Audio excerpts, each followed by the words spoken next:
vai ter corintiano achando que é homenagem, mas não, viu?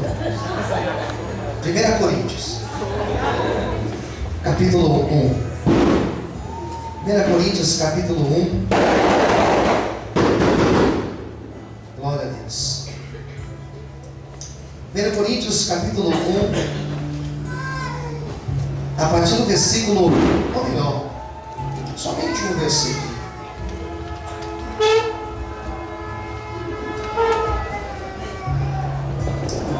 1 Coríntios, capítulo 1. Vamos ler. Eu vou ler o 22 e também o 23.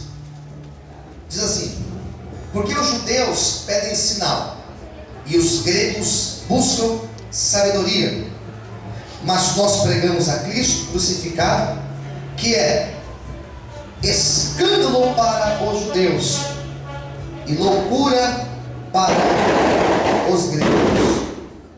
Vamos reler o 23? Mas nós pregamos a Cristo crucificado, que é escândalo para os judeus e loucura para os gregos. Todos digam amém? Curva a sua cabeça agora. Senhor Deus e Pai, venha, Senhor, falar conosco nesta noite, através, meu Pai, da Tua palavra, através do Teu Espírito Santo. Estamos aqui, Senhor, unidos, prontos para ouvir Tua voz. Nós te damos graça em nome de Jesus. Todos digam amém? Desocupe a sua mão, aplauda o Senhor, dizendo glória a Deus. Bem forte. Aleluia.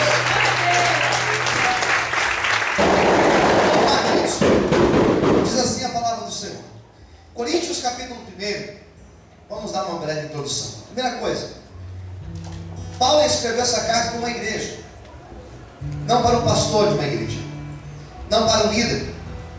Carta aos Coríntios é uma carta que Paulo, quando ele escreve, ele estava em Éfeso, e ele escreve para uma igreja simples.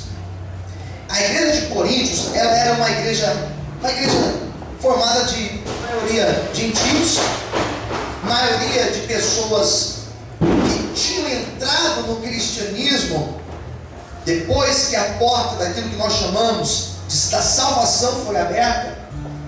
E agora não somente o judeu era salvo, mas agora o gentio também era salvo. O estrangeiro também era salvo, era alcançado pela graça de Deus. Então nós temos essa igreja, uma igreja simples, uma igreja espiritual. Era uma igreja formada por novos convertidos. E você sabe que o novo convertido, ele numa maioria das vezes, geralmente, ele é alguém disposto a receber novos conceitos, novas ideias. Então essa igreja que Paulo, ele fica 1 ano e meio nela, ministrando ela, agora ele tem a necessidade de enviar para esta igreja uma carta para tratar de assuntos importantes. Assuntos que você encontra desde o capítulo 1 até o último capítulo dessa primeira carta. Assuntos, por exemplo, sobre divisão da igreja. Era uma igreja que tinha problemas. Era uma igreja que pessoas que tomavam partido. Uma igreja que alguns eram mais voltados aos ensinamentos de Paulo, outros aos ensinamentos de Apolo. E essa divisão ela não pode existir na igreja. Então Paulo fala sobre isso, problema da divisão na igreja. Ele fala sobre problemas relacionados à imoralidade sexual, à imoralidade no casamento, fala sobre adultério, fala sobre divórcio, assuntos delicados nós falamos.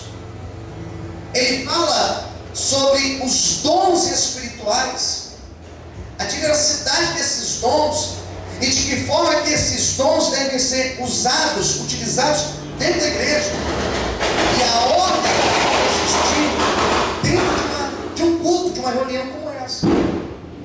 Paulo fala também nessa carta sobre o poema do amor, capítulo 13 de Coríntios, os poemas mais belos que falam sobre o amor. Se não tivesse amor, de nada valeria. né? Então fala algo muito bonito sobre o amor. E por fim ele fala sobre ressurreição. Bom, dentre tantos assuntos, eu escolhi esse versículo 25. Esse versículo 25 eu dividi em duas partes. Primeira parte, onde fala que a pregação de Paulo, o Cristo que Paulo pregava, era um Cristo que para um judeu era uma loucura a pregação de Cristo. O ensino cristológico, o ensinamento sobre a pessoa de Cristo, causava escândalo. E para o grego, quando ele ouvia o ensinamento de Cristo, quando ele ouvia o ensino sobre Cristo, ele achava que tudo aquilo era uma loucura. E eu comecei a pensar, por que o judeu ficava escandalizado com Cristo?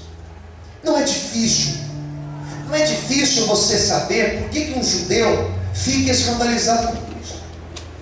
Primeiro, o judeu é um povo que tem uma cultura muito forte. É um povo extremamente ligado a tradições passadas.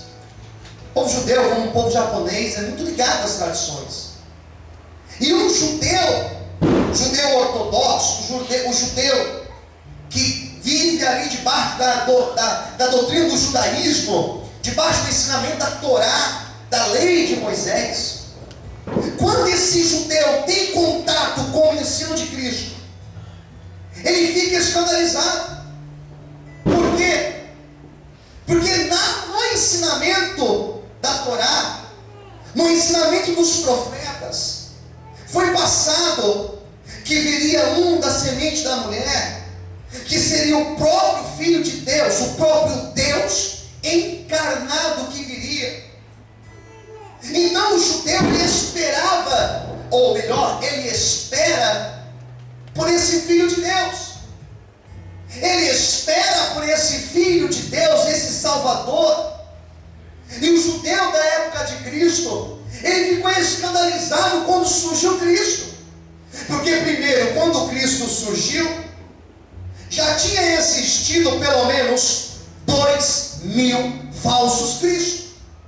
2.000 homens dizendo, olha, eu sou Cristo, eu sou o Filho de Deus, eu sou a salvação. Então quando Cristo surge, o judeu desconfiado, será que é esse mesmo? E ele ficava ali observando, mas será que é esse? Não é possível. E ele começa a se escandalizar, porque quando ele pensa na imagem do Filho de Deus, ele pensa em um judeu que nasceria para trazer a libertação desse povo. E a proposta de libertação que o judeu pensava era a libertação dos impostos do Império Romano, era a libertação das mãos de César, das mãos do Império. E quando Cristo vem, ele vem com uma proposta muito maior. Cristo não vem com a proposta de libertar o povo do jugo dos impostos dos romanos, não. A proposta de libertação de Cristo era uma proposta maior, era a proposta da salvação eterna. E o judeu começa a se escandalizar, porque ele começa a pensar que o Filho de Deus viria, e ele viria lá de um palácio, e ele viria de um lugar de ricos, que ele nasceria em um lugar próspero, em um lugar evidente. Mas ao invés disso, o Filho de Deus nasceu em uma cidade pequena. Ele nasceu em Belém, ele foi criado em Nazaré, e Nazaré era uma cidade, um povoado pequeno, era um povoado simples. E aí começa o escândalo: como pode o Filho de Deus encarnado, como pode o Filho de Deus nascer, e ao invés de nascer num palácio, ele nasce em um aprisco de ovelha, ele nasce no meio de ovelhas? Como pode o Filho de Deus vir ao mundo, e ao invés de nascer em um lugar rico, ele nasce num curral, ele nasce colocado em uma manjedoura? O judeu não entende como pode Deus, dada a sua grandeza, vir na terra, e ele vem bem um homem